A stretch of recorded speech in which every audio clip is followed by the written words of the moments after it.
अस्सलामुअलैकुम वरहमतुल्लाहि ताला वबरकातुहू। अज़ीज़ नाज़रीन, उम्मीद है कि आप लोग खैर आफ़ियत से होंगे।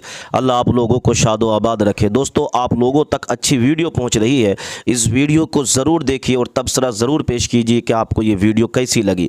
दोस्तों, आपके 3 अमल आपके अल्लाह को बहुत ज़्यादा पसंद हैं। यानी जब बंदा 3 काम करता है तो ये 3 काम अल्लाह तबारक व तआला को बहुत अच्छे लगते हैं। पहला काम है किसी के ऐब छुपाना। जब बंदा किसी के ऐब छुपाता है तो अल्लाह तबारक व तआला उस बंदे को पसंद फरमाता है।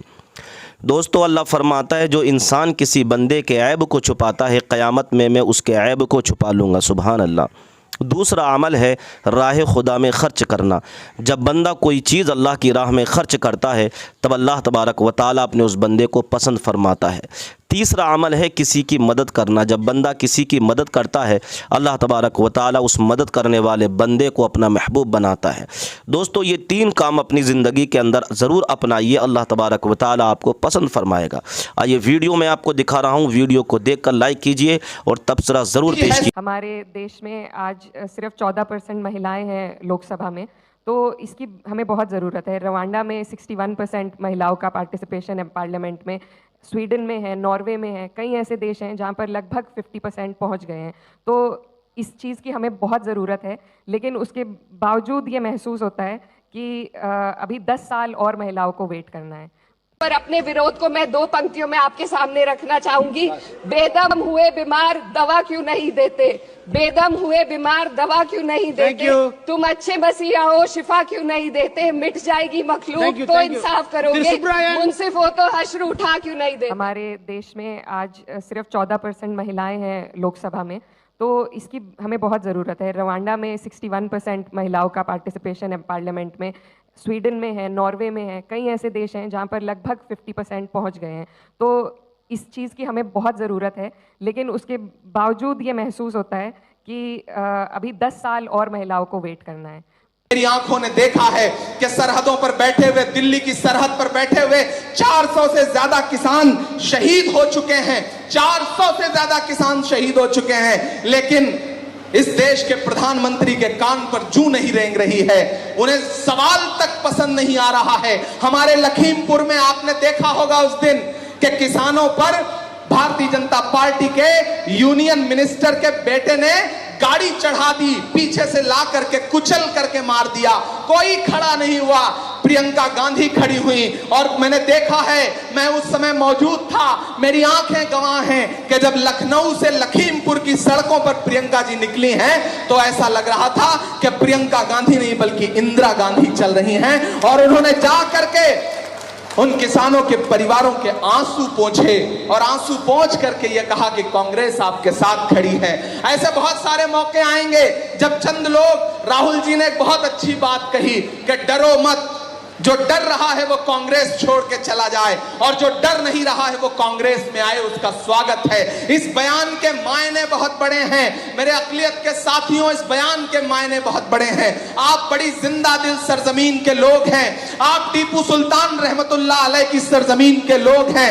आप वो लोग हैं जिन्होंने झुकना नहीं सीखा है, लड़ना सीखा है, सर कटाना सीखा है, सर झुकाना नहीं सीखा है। मैं आपको सलाम करते हुए कह रहा हूं कि मुल्क बहुत बुरे दौर से गुजर रहा है। अगर राहुल गांधी ये कह रहे हैं कि डरो मत, तो इसके मायने समझो। ऐसे भी लोग बीच में गुजरे जो हमें छोड़ के चले गए। खड़गे साहब यहाँ बैठे हैं, हमारे गार्जियन की तरह हैं। चंद लोग छोड़ के चले गए, कोई सिंधिया चले गए, कोई जतिन प्रसाद चले गए। मीडिया के साथियों ने मुझसे कहा कि इमरान साहब जो छोड़ के चले गए उन पर आप क्या कहते हैं। मैंने कहा इनका सवाल हमसे मत पूछिए, ये वो लोग हैं जिनके वालिदैन तक को कांग्रेस पार्टी ने अपने खून पसीने से सींचा है। आज अगर वो छोड़ के चले गए तो उनका सवाल हमसे नहीं, उनसे पूछिए। बेटा अगर बाप को छोड़ के चला जाए तो सवाल बाप से नहीं बल्कि बेटे से पूछा जाना चाहिए। जो लोग जा रहे हैं उन्हें जाने दीजिए, क्योंकि कांटे गुल के साथ नहीं चल सकते हैं, कांटे गुल के साथ नहीं चल सकते हैं, बुज़दिल खुल के साथ नहीं चल सकते हैं। रास्ते में जो छोड़ गया उसे जाने दो, सब राहुल के साथ नहीं चल सकते हैं। इस लड़ाई में वही लोग चलेंगे जो बहादुर होंगे। इस लड़ाई में आखिर तक वही डटे रहेंगे जिन्हें इस मुल्क को बचाने की जद्दोजहद करनी है। मेरे भाई, आने वाले दिनों में कर्नाटक के इलेक्शंस आएंगे, आपको बांटने के लिए लोग आए हैं। मैं उत्तर प्रदेश से आया हूं, हमने देखा है बंटने का नुकसान क्या होता है। मैंने देखा है लोगों के घरों पर चलते हुए बुलडोजर, मैंने देखा है पुलिस की लाठियों से थाने में टॉर्चर होकर के शहीद होते हुए बच्चों को। इसलिए मैं आपसे कहने आया हूं कि छोटे छोटे जज्बात में आकर के बड़े सवाल का सौदा मत कर लेना, मुत्तहिद रहना होगा। और जब्बार साहब, आपको भी ये जिम्मेदारी मैं देता हूं। जब मेरे पास आपके लिए सिफारिशें आई, मुझे कहा गया कि जब्बार साहब एक बेहतरीन ऑप्शन हो सकते हैं। सईद साहब ने भी पिछले 6 साल अच्छे से काटे, अच्छे से गुजारे हैं। जब मुझसे कहा गया और मैं पहली मुलाकात में आपसे मिला था, तो आपसे मिलने के बाद मुझे लगा था कि एक शख्स जिसमें बड़ी उम्मीदें हैं, वो आने वाले दिनों में कर्नाटक में माइनॉरिटी में लीडरशिप डेवलप कर सकता है, ऐसा शख्स। और एक बात की बड़ी खुशी है मुझे डीके साहब कि जिस दिन से जब्बार साहब माइनॉरिटी के चेयरमैन अपॉइंट हुए हैं, मैंने देखा है इनके चेहरे पे एक अलग तरह की चमक है, ग्लो है, खूबसूरती आई है।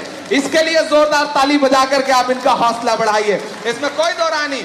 इनमें एनर्जी बढ़ी है, इनमें जोश बढ़ा है। और अब मैं उम्मीद कर रहा हूं कि जब्बार साहब कर्नाटका की अकलियतों की सियासत को आगे तक लेके जाएंगे। और अकलियत की सियासत का मतलब सिर्फ मुसलमानों की सियासत नहीं होती, आपको यह समझना पड़ेगा।